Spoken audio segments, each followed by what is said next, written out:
Hey everybody, no load is that important. That's what the header says. We're going to talk about that in a second. Stay tuned.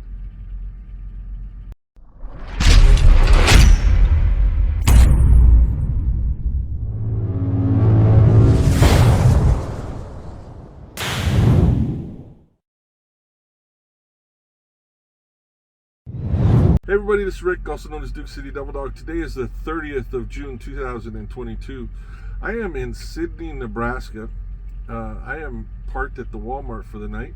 It's one of the good Walmarts. A lot of them here actually in Nebraska, they allow you to park here. I really like it. I appreciate it. But the one up over here in Sidney is pretty good to get into. The one in Ogallala, which is a little bit east of here, there's some parking there, but it's a dirt parking lot, and there's some holes and stuff like that. You got to be careful going in there. And there's a few others along the I-40 corridor that you can get into. But I like this one here in Sidney. If I don't park here and the Love's is full, there's also a Sap Brothers, but they also have parking at the Cabela's over here. So there's plenty of parking here. So anyway, I want to talk about about a couple things. First of all, I said no load is that important. I'm going to talk to you about that in a second. We're also going to talk about Crete and safety and the safety and productivity bonus, since it's the end of the quarter, so you have an idea. First of all, the reason I say no load is that important. No load is that important where you need to jeopardize the safety of yourself and the safety of others. And the reason I'm saying this is because a couple days ago, I was headed down towards Dallas, down US 287. If you've ever traveled that road, it goes from the part of the road I'm talking about is the road that goes from Amarillo south towards Dallas, Fort Worth. But we were just a little bit north of Wichita Falls on 287. And I'm going to show you a little bit of video here. There's going to be 3 clips. One's not really good, but I'm going to show you three real quick clips. The first one is of me driving, and along comes a truck to my left, and he starts coming over into my lane pretty substantial. I mean, he's going pretty fast. Speed limit in that area is 75 miles an hour. He's probably doing about 80. I'm driving I'm driving close to about 67 miles an hour, and he comes over pretty much into my lane and forced me a little bit towards the right shoulder. Thank God he sort of got it back over. But then ahead of me, he had trouble maintaining his lane, and I figured that he was probably getting really tired and starting to fall asleep. I radioed ahead to there were 2 sets of doubles ahead of me, and I radioed ahead to them to watch out for this guy. I don't think they had radios on, but I did radio ahead. And then a little bit farther down the road, all of a sudden I saw, once he got out of sight, all of a sudden I saw this plume of dust out of nowhere. And I was like, that guy went off the road, or he forced somebody else off the road. Well, I get up there a little ways and I see this guy pulling over, and then behind him a tanker. Now, the video that's not really good is the picture, the video that the tanker driver sent to me. I asked him to send it to me. He just texted it to me, so it's not very good. But you can see this guy coming back onto the road after being way off the road, and he was quite a bit off the road. And so what I did is, because I was afraid that he had hit the tanker, I got off the interstate after I'd gone past. I went to the next exit, turned around, came back around, and came up behind him. And because I had the video, I had saved the video of him not maintaining his lane. And if he hit that tanker, I wanted to have something for the police, because, to show that this guy was having trouble. So sure enough, I get there, and the guy barely speaks English, and he's trying to explain to us. First of all, his eyes are bloodshot red. I checked with the tanker driver to make sure he was okay, and he was fine. He didn't get hit, but but the guy was trying to tell us that the wind was blowing him around everywhere. Well, in West Texas, there's wind a lot of times, but not on this day. There wasn't any wind. I was pretty light myself, and there was no wind. I mean, there was nothing to blow you around this day. He was falling asleep, and his eyes were bloodshot red. But you can see in this video here what going off the road did to his trailer. It tore it up. I mean, it put a huge gash in the side. I mean, you can see. And when the police came up, I showed him the video, told him whatever, because they didn't see it and he didn't hit anybody else, and there wasn't anything in the road itself. They checked on him and everything, and then they let us go. So anyway, but like I said, if you're getting tired, stop. Find a place to stop. No load is that important. I mean, yeah, you can run a little bit late on the load, but you fall asleep, you get in an accident, you're going to run a lot late, or you just might be late totally, if you get my drift. So it's not worth it. So it's just not. There's no load that's worth it. Now, I want to talk about Crete as far as this goes. That's one of the things about, the company I was with before, I'm going to be honest with you, with Stevens Transport, they said the same thing. Hey, you're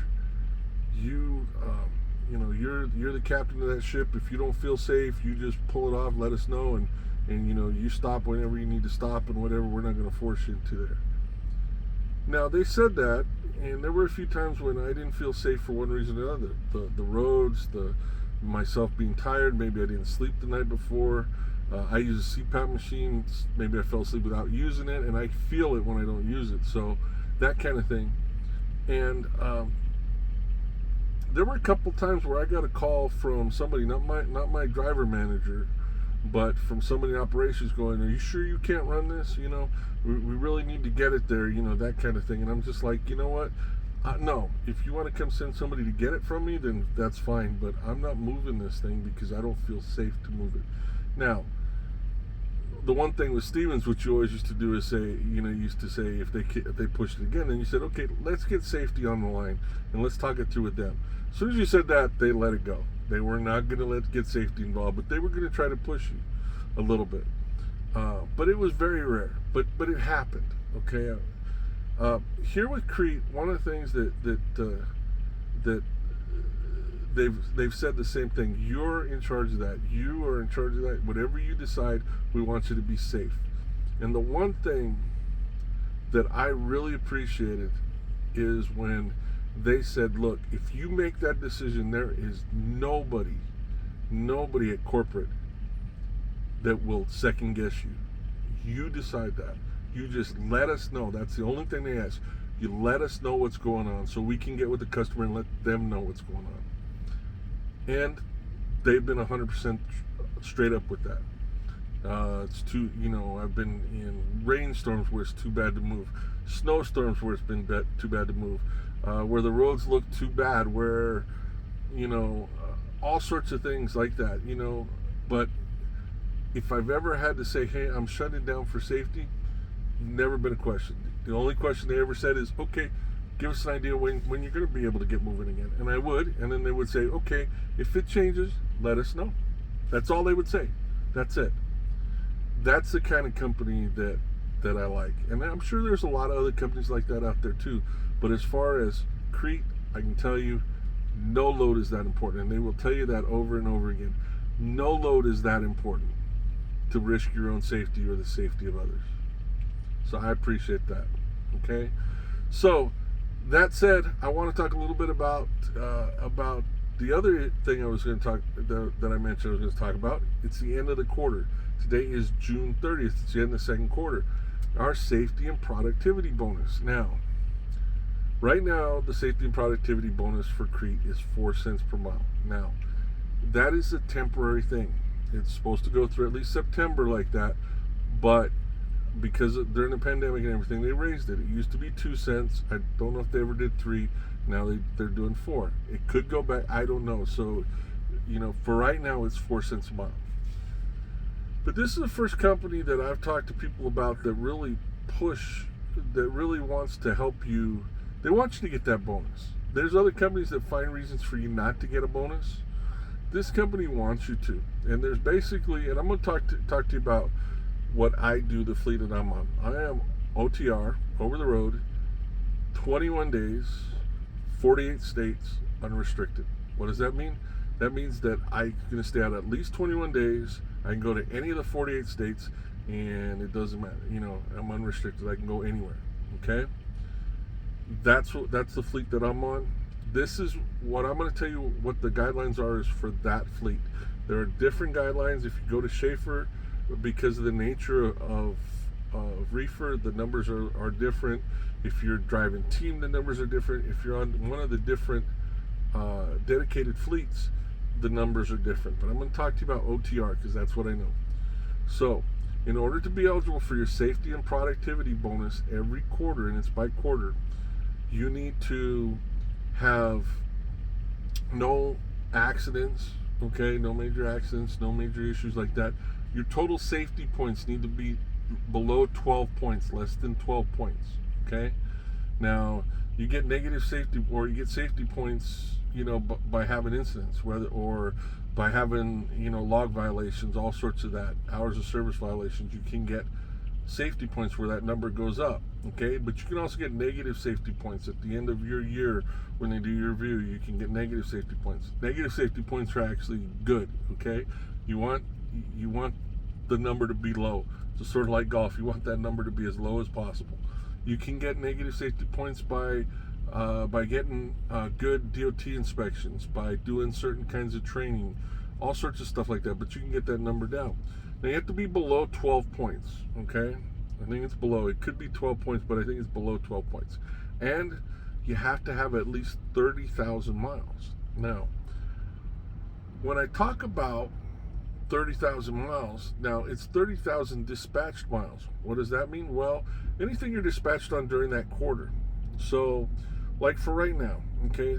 So when I started this quarter, the first 3 or 4 days, I was finishing up a load for the previous quarter. Okay, so that load didn't count. That last load that I got, that I made sure I got dispatched on, okay, on March 30th. I always make sure to get dispatched on the last day, and I'll tell you why in a second. On March 30th, counted towards this quarter. Okay, this current, or excuse me, counted towards last quarter. March 30th, even though I delivered it in April, during the second quarter, I delivered it like on the 2nd or 3rd of April, it counted towards last quarter. So I always make sure I get a really big load the last day of the quarter so I can get as many miles. And why have them on this quarter versus next? Because there's an old saying, a bird in the hand is worth two in the bush. Anything can happen next quarter. Somebody can hit me. I could get in an accident. I could hit something, whatever, and not be eligible for my bonus. But right now I'm bonus eligible, so I want as many miles this quarter. So, for instance, right now I was on track to do 40,000 miles. Remember, you need 30,000 miles to get your bonus. I was on track to do 40,000 miles. That's running, and not to blow my own horn, but that's running pretty hard. And I do take my time off. I do take my home time. I took a week off when my daughter graduated from college. I do 34s all the time, so it's not that I'm running every single day. But I'm running. When I run hard. So I was on track, but I had a breakdown the day before yesterday when I was in Salt Lake City, and I had to sit for a day and a half. So I'm not going to make 40,000 miles, but I am going to make 39,000 and some change. So I think that's pretty good. Okay, I think that's pretty good. That's 9,000 miles more than what I need. That's 30% more than what I need. Okay, so I think that's pretty good. But when I say that they want you to make your bonus, you get towards the end, you're just a little bit short. They try to get you to deliver a load on the last day of the month. Okay, they try to get that, and then they try to dispatch you that same day, that last day, like today. They try to dispatch you so that you can get those miles to get you over that 30,000. But you gotta be close to there in order to get that. Okay, so my asset manager Sarah's awesome. She was working to try to get me the 40,000. I think she had a plan in place, but it got blown. But I was able to get one last load. What did she get me? She got me a load going from Sandy, Utah, which is Salt Lake City, all the way to North Carolina. 2,250 miles. Killer. That's great. Appreciate it. Love it.